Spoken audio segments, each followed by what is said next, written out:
What's up, kiddos? Trowbro is back with another drawing with Trowbro, and today we're going to be looking at how to make a mandala. Now, a mandala comes from the country of India, and it's kind of this symbol that represents the universe. Just like how the universe goes on forever and forever, so does the mandala, but it uses geometrical shapes and radial symmetry, which means it's the same both on the left, the right, up, down, and diagonal. So I'm going to show you this really cool tracing technique to make your mandala, so get your pencils ready and let's get started. Alright, so here I'm starting out with a piece of paper and we need to cut it into a circle. And you have a couple options. One, you can get a bowl, something that's round, and trace it. Or if you have a compass, that's a little tool that allows you to draw circles and you can decide however big or small you want that to circle. So I have this little compass right here. I'm going to put the needle right in the middle and try to make it as big as I can. This paper that I'm using is like 9 inches in width. So I want to make sure that my circle is 9 inches. As soon as you trace your circle, you're going to want to cut it out. Alright, once you have cut out your circle, we are going to fold our circle in half. Make sure you line up the edge on the top and crease it. It's a nice origami word, creasing. That means you press down, make sure you have a nice fold. And then once it's folded in half, we're going to fold it in half again. So make sure that corner matches right there with the top, and we're going to give it another crease. And then after this is where it's going to get a little weird. We're going to fold just one part of it down. Alright, so I'm going to grab just this corner. I'm going to fold it down and line up that edge with the top edge. And then once they're lined up, I'm going to crease it again. And then I'm going to turn over my paper and do the same thing on the other side. Now the reason why I'm doing this is just so when we fold it, it doesn't get too thick. Because you know, if you keep folding paper over and over and over again, it can get really thick. Now, I'm folding this to create some lines in our paper. And when we're done, when we open up our circle, it should look like we have 8 little pieces. Looks kind of like a pizza. Alright, with my paper opened up, I'm going to pick one of the triangle slices and I'm going to make a design here. I'm going to use a couple lines, maybe like a zigzag line and then a wavy line, and then maybe I draw just part of a shape. And I think part of the fun of making the mandala is by doing all these random lines. Once we start copying this pizza slice over and over again, it's going to create new shapes and new lines, and it sometimes can make some really cool looking stuff.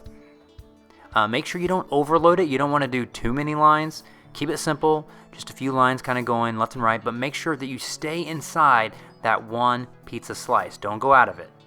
And then as soon as I draw my lines, I'm going to go over really dark, making sure I get a lot of graphite on it.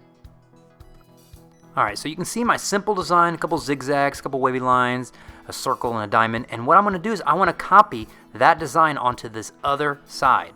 And so I'm going to fold it back down, and I'm going to get something that's kind of hard and round. I'm going to use this tip of this Sharpie, and I'm going to press down, and I can kind of see through the paper where those lines are, and I'm going to push down really hard right where those lines are. And if you press down hard enough with your pencil, and you got enough graphite on your paper, this should transfer those lines to the other side. It'll be a little light, but it should trace it over, and then it'll allow you, when you open it up, to see all the lines that you drew, and it should be exactly the same. You can kind of see right here. It's the exact same. Now I'm going to go over those lines that I just transferred, but first I'm going to go over the lines that I drew first and add a little bit more graphite, because as you do this, some of the graphite starts to wear out. So then I'm going to go over all these lines, pressing down really hard. Alright, now I have a quarter of my mandala done, 25%, and I'm going to copy this quarter right on the other side. So I kind of like check to make sure that I get the left side right on the right side, and I do the same process again. I take my Sharpie and I push it right down all those lines, making sure that I'm transferring my image over. They actually sell paper called contact paper, and it kind of is like allows you to do the exact same thing. So you just put like this contact paper underneath something you want to trace, and you just trace over the image, and then it like puts that like graphite line on the paper. It's pretty cool. Now when you open up, you should have half of your mandala done. But once again, when we traced it over, it's a little light. So we're going to have to go over all these lines again, pressing down really hard, making sure we build up a lot of graphite. Make sure you try to keep your lines nice and thin though, alright? Sometimes it can, as you try to build up that graphite, your lines can get really fat, but try to keep them really light and thin but make sure you're just pressing down hard to get a lot of graphite on there. Alright, now that I have half of it done, all I have to do is fold it in half one more time and press over, and then I will be done with my mandala. So this is the last time, fold it in half, press down hard with the Sharpie. Now if something doesn't transfer over, all you got to do is make sure that you're pushing down like on the Sharpie in the right area, or make sure that it has enough graphite. Those are the only reasons why something doesn't transfer. If you're not pressing on it, or there's not enough graphite. There's only two options. So if you like open it up and you realize, oh no, something didn't transfer over, make sure that you're pressing down on the right spot and make sure there is enough graphite there. And now when I open up my mandala, it looks awesome and ready to add ink.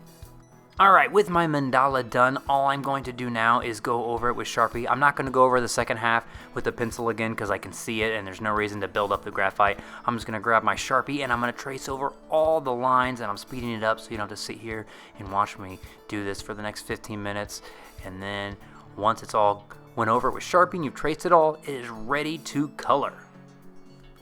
Alright, my mandala is ready to be colored. Now super important right here, you can kind of see that there's a lot of symmetry going on. You know, whatever's going on the left is going on the right, whatever's going on the top, bottom, the diagonals.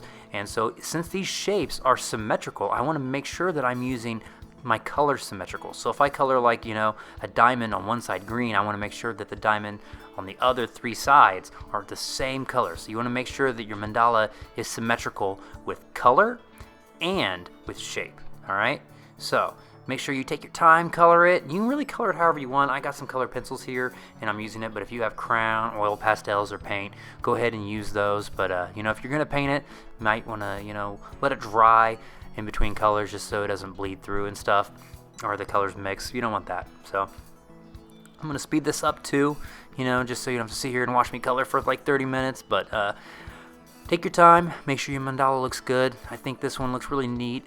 It looks kind of like there's like a spinner right in the middle, or maybe like the orange leaf logo, or is it Orange Theory? I can't remember. And with that, you are all done with your mandala. I cannot wait to see what you made. I'm sure it's really beautiful. I can't wait to see what kind of weird shapes that you've made and stuff. Just make sure that you're making it as abstract as possible.